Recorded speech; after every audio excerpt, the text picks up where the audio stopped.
जो आदमी झूठ कपट निंदा चुगली करता है उसे नरक में डाला जाता है। इसलिए जितने भी तुम पाप कर रहे हो ना, ये पाप किसी और को ना मिलेंगे, तुम्हें ही सब वापस आएंगे लौट कर।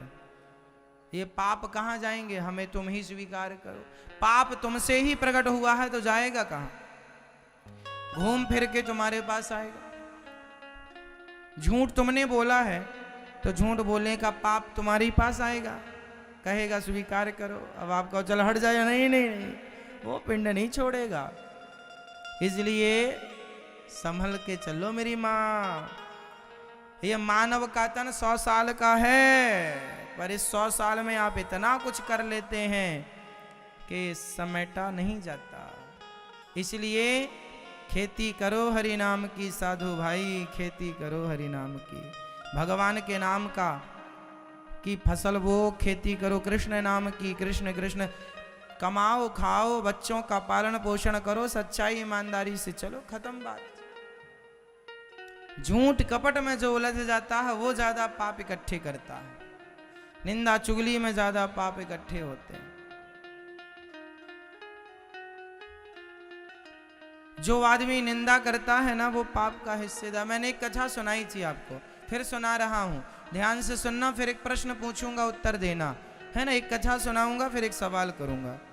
एक राजा ने भंडारा किया, सारे गांव के लोगों को, ब्राह्मणों को भोजन पे बुलाया। सर्दियों का मौसम था तो खुले में खीर पक रही थी। खुले मैदान में क्या पक रही थी? ऊपर से एक पक्षी सांप को पकड़ के जा रहा था, बाज। उसने पंजे में सांप दबा रखा था क्योंकि वो सांप खाता है। तो बड़ा जहरीला नाग था वो, काला किंग कोबरा। तो सांप ना, संयोग देखिए कि पक्षी के पंजे से छूटकर वो खीर में आकर के गिरा और उसे किसी ने गिरते हुए देखा नहीं।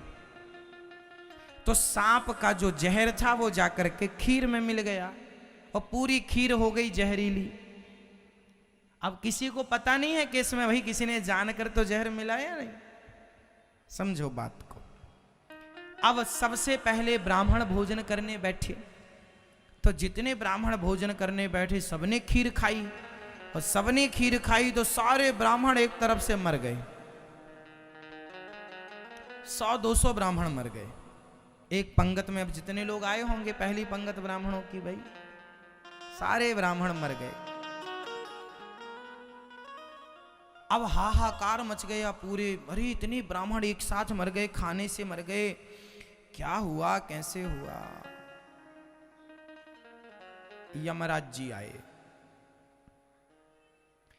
अब यमराज जी ने कहा कि ब्राह्मणों की हत्या का जो पाप है वो किसके गले डालूं? बताओ, वो पाप किसे लगना चाहिए? राजा को, सांप को, पक्षी को जिसने चोंच पंजे पर दबाया उसे, या जो खीर पका रहा था उसे?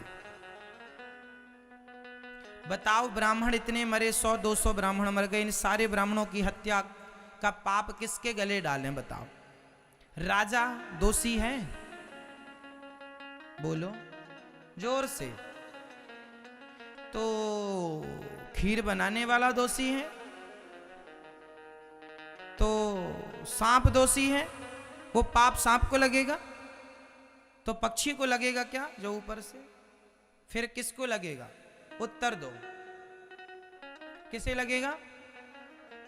जो खीर बना रहा था, ऐसा आप कह रहे हैं? बताओ वो पाप किसे लगे? मैया बताओ। पक्षी को पाप लगेगा? भाई पक्षी तो उड़ रहा था, पक्षी है वो तो आकाश में ही उड़ता, उसका क्या दोष है? और उसके हाथ से छूट गया शिकार, तो इसमें भी उसका दोष नहीं है। खीर बनाने वाले को, भाई खीर बनाने वाला जरा उसी समय गया होगा कहीं लघु शंका वगैरह, उसका क्या दोष है? वो थोड़ी जान के जहर मिलाया। अब यमराज चक्कर में पड़ गए, अब ये हत्या कहां डालूं? डालना तो पड़ेगा कहीं ना कहीं किसी के गले में। अब हत्यारा कौन, रियल में हत्यारा कौन? अब यमराज सबसे गांव वालों से पूछने लगे, सुनो राजा के यहां 200 आदमी मर गए ब्राह्मण, बताओ हत्यारा कौन है।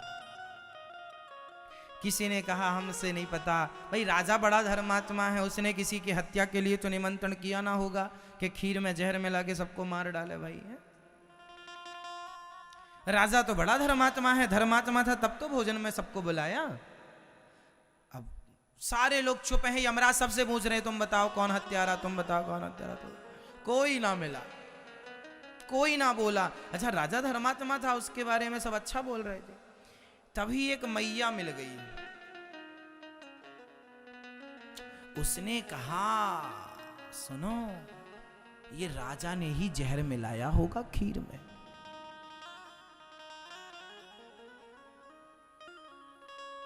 तो यमराज जी ने कहा तुम्हें कैसे पता?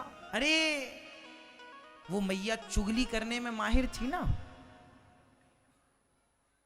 मतलब ज्ञान कुछ नहीं है कि सही कौन है गलत, बस बोलना। कुछ लोग समाज में ऐसे होते हैं जिन्हें सही गलत का कोई ज्ञान नहीं है, पर बोलना है, मुंह फाड़ना है बस। उसने कह दिया कि राजा ही जहर मिलाया होगा। हाँ इसने हमारे बेटे को नौकरी से निकाल दिया, हाँ सेना में था निकाल दिया, इसी ने मिलाया होगा जहर। यमराज जी बोले मिल गया हमें, ये 200 ब्राह्मणों की हत्या का जो पाप है अब वो तेरे गले जाएगा। वो घबराई, हमारे गले क्यों? यमराज जी बोलते हैं किसी की गलती नहीं थी, पर तू बिना जाने किसी की निंदा चुगली कर रही है, तो चुगली करने के कारण वो सारा पाप तेरे गले जाएगा। इसलिए आप जिसकी चुगली करते हैं उसका सारा पाप आपके गले आ जाता है। इसलिए मेरी माँ जो तुम दिन भर चुगली करती रहती हो बचा करो, जिसकी चुगली करती हो उसके सारे पाप तुम्हारे गले आएंगे, तुम भोगना उसकी तरफ से नरक। 200 ब्राह्मणों की हत्या का पाप जानते हैं? अभी तक वो बुढ़िया नरक में हो रही होगी, जाके मिल लेना।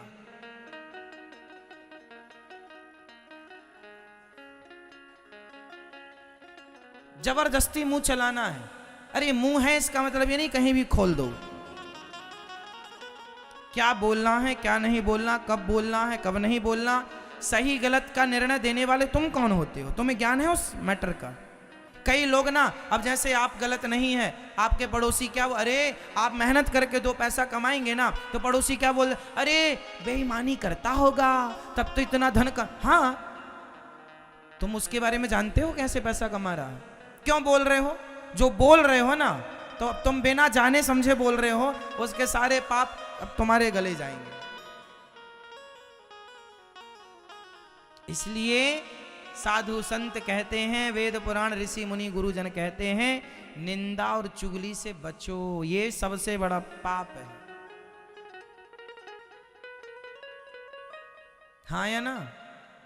इसलिए कोई कैसा है हमें क्या करना, हम कैसे हैं, बुरा जो देखन मैं चला बुरा न मिलिया, कोई जो दिल खोजा अपना। सबसे बुरा कौन है, मैं ये बताओ? इस संसार में सबसे बुरा कौन? मैं ये बताओ, आप बताओ, आप बताओ मैया सबसे बुरा कौन? भाई आप बताओ, आप बताओ, आप बताओ, हाँ आप बताओ सबसे बुरा कौन? आप बताओ सबसे बुरा कौन? मैया सबसे बुरा कौन? सबसे बुरा कौन भैया बताओ? सबसे बुरे हैं हम।